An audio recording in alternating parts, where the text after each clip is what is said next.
A nossa diretora do DEPAC, Departamento de Patrimônio Histórico, arquiteta Karina, que está à frente do DEPAC, vai nos falar sobre essa reforma, né, aqui do Palacete Faciola. A seguir eu passo para a Letícia Carreira falar sobre a importância do Faciola, aspectos históricos. Karina, muito obrigada por você aceitar o nosso convite e a palavra está com você.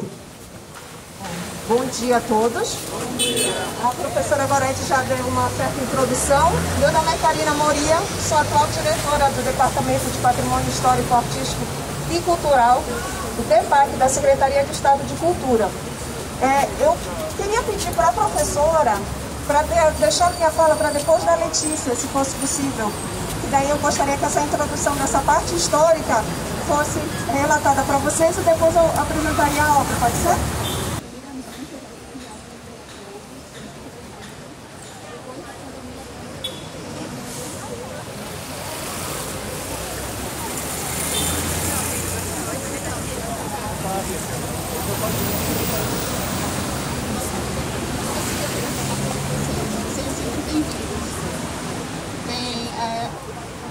Todos estão me ouvindo? Não. Eu posso tirar a máscara? Será que eu... Bem, aqui nós vamos falar a respeito aqui do Palacete Faciola. Como já foi falado anteriormente, nós estamos discorrendo aí durante o período da Belle Époque, o período do ciclo da borracha.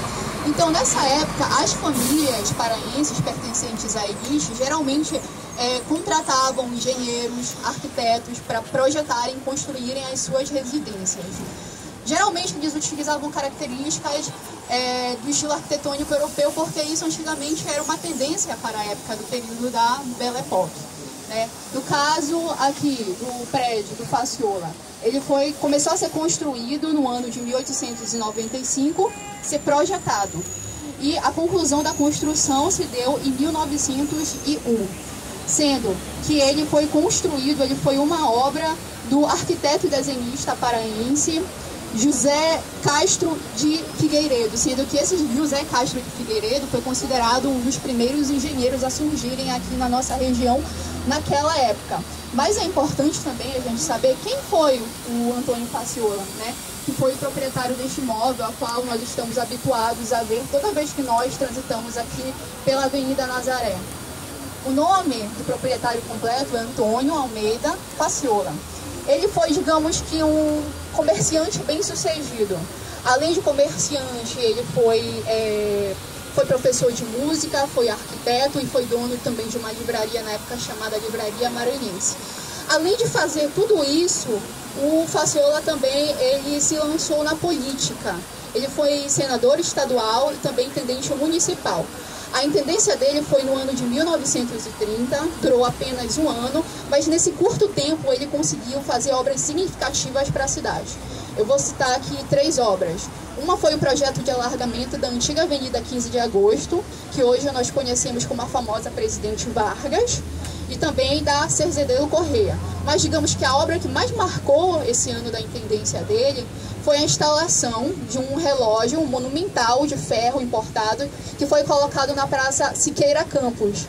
E foi justamente que deu o nome atual dessa praça que hoje nós conhecemos como a Praça do Relógio, que fica localizada lá próximo do Ver-o-Peso, né?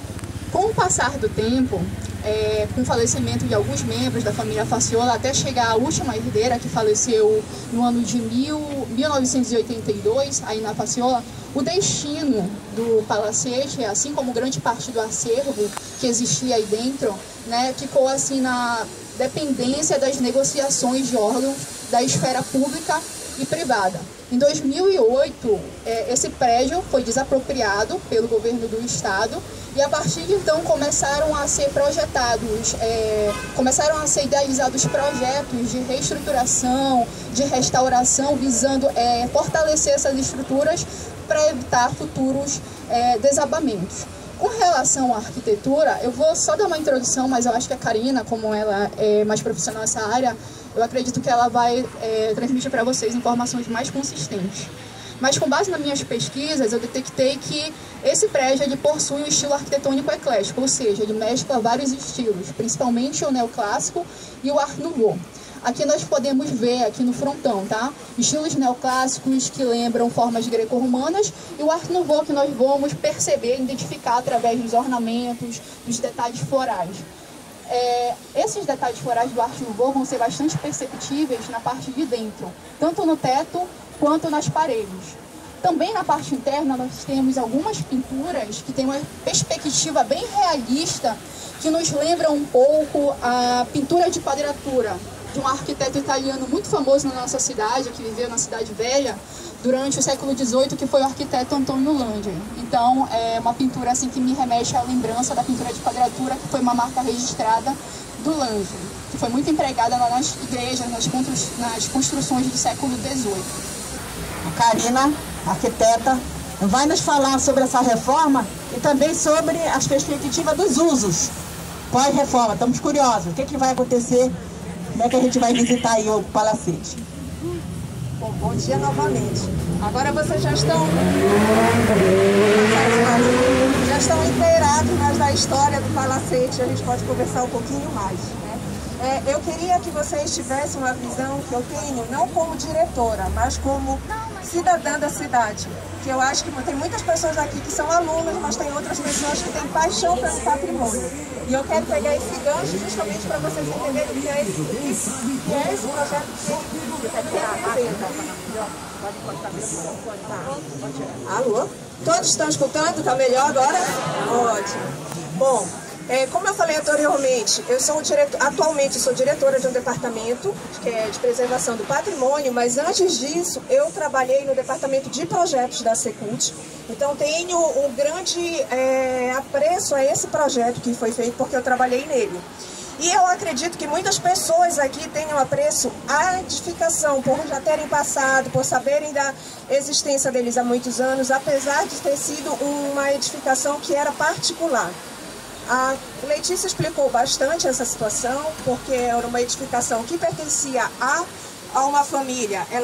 Eu só preciso dar uma correção a ela, que não era a última herdeira, a gente ainda tem representante da família Faciola vivos, que inclusive estão contribuindo com a nossa leitura para a restauração do imóvel. E assim, é um projeto que inicialmente começou em 2008 com a desapropriação do imóvel. Quando a gente fala em Palacete Faciola, é essa edificação logo da esquina. Mas o projeto engloba a edificação anexa e a edificação terceira, que vocês vão ver são 3 casarios, mas o palacete em si é só o da esquina. Então, em 2008, houve essa desapropriação pelo governo do estado e foi elaborado um projeto de requalificação desses imóveis. O que seria esse projeto? Quando a gente fala em requalificação, a gente precisa entender que as edificações históricas, elas não precisam ficar paradas no tempo. Na verdade, elas precisam obter um uso para que elas se prolonguem por mais e mais tempo, para toda a sociedade ter esse usufruto. Então, a ideia do projeto era transformar o que era uma residência numa área de exposição museal para as pessoas poderem circular internamente e entender como era a vida da chamada Belle Époque e, acima de tudo, ver que a história não para no tempo. A Belle Époque não está só lá atrás, ela está presente em várias edificações da cidade que a gente precisa valorizar.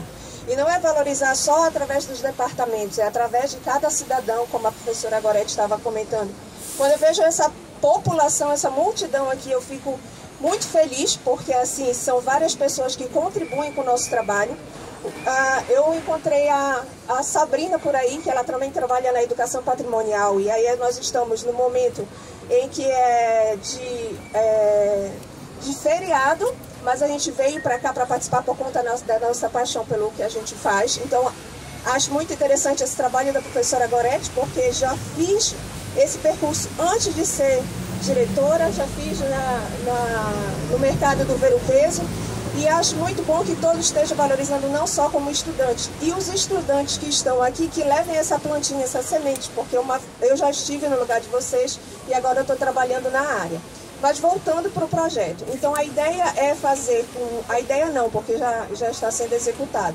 É o departamento funcionar no pavimento superior da edificação, em que a gente vai ter toda a área de educação patrimonial, de análise de projetos, de pesquisa, continuada, né? Ou seja, vai ser uma área de administrativa, e na parte inferior, que é o do térreo, vai ser uma área em que vocês vão poder circular. Eu até cogitei nós entrarmos, a gente está aqui com o engenheiro da obra, o Ricardo, e aí, só que como tem uma multidão muito grande e a obra não para, como vocês estão vendo também, não deu para a gente fazer, mas se Deus quiser, no final desse semestre vocês vão poder usufruir, final desse semestre, máximo no início do próximo, usufruir do espaço, que vai ser um espaço também de educação para as pessoas saberem o que é um projeto de restauração. Porque o que a gente enfrenta muito nos órgãos patrimoniais é que a pessoa não pode fazer nada, a pessoa que quer construir, a gente barra. Não é que a gente barre, a gente quer mostrar para essas pessoas a riqueza que ela tem no seu imóvel. E neste específico é interessante que a gente fez um projeto de restauro, que a gente está descobrindo pinturas, descobrindo detalhes que até a família que morou há muitos anos no imóvel não conhecia. Está sendo uma descoberta para a gente, uma descoberta para os antigos moradores, vai ser uma grande descoberta para a sociedade. E com isso a gente pretende fazer um trabalho de educação em que as pessoas vão entender, de repente, puxar essa ideia para si, em sua casa, ou a casa da avó, ou até mesmo no interior, que a gente tem gente do Marajó aqui conosco também fazendo esse passeio, e que as edificações históricas não se detêm só à capital. A gente tem belíssimos exemplares no interior do estado, que a gente vai fazer até uma ação de educação patrimonial em Cametá, já com uma parceria também com a professora Gorete e seu trabalho de extensão.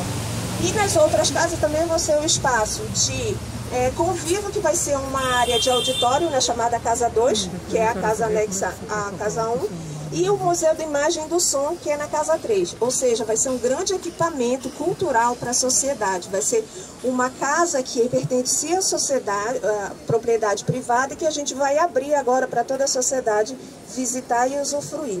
Eu espero que eu tenha esclarecido. Se vocês tiverem alguma dúvida, se a professora Gorete quiser mais alguma informação. Não, a gente agradece, né? Se alguém quer fazer alguma pergunta, mas é isso. Em breve, diga. Quando é que vai ser, assim, previsto o dia da reinauguração do palacete? Está previsto agora para o final de junho. Junho. Só que aí eu não vou dizer que em junho vocês vão poder visitar. Por isso que eu prefiro dizer para vocês que no segundo semestre a visitação deve estar garantida. Tá? Então, para quem não ouviu, a partir do segundo semestre, nós teremos acesso aí ao belíssimo Palacete Faciola. Esses 10 anos, 11 anos de roteiro, a gente passava aqui e ficava triste, né? Porque eu ficava com medo, da próxima vez ele vai cair. Porque precisava dessa reforma e aí chegou, né? Finalmente, né? Então é muito importante essa reforma do Faciola e principalmente os usos que ele vai ter, porque é importante a gente pensar. Patrimônio tem que ter uso pela sociedade, né?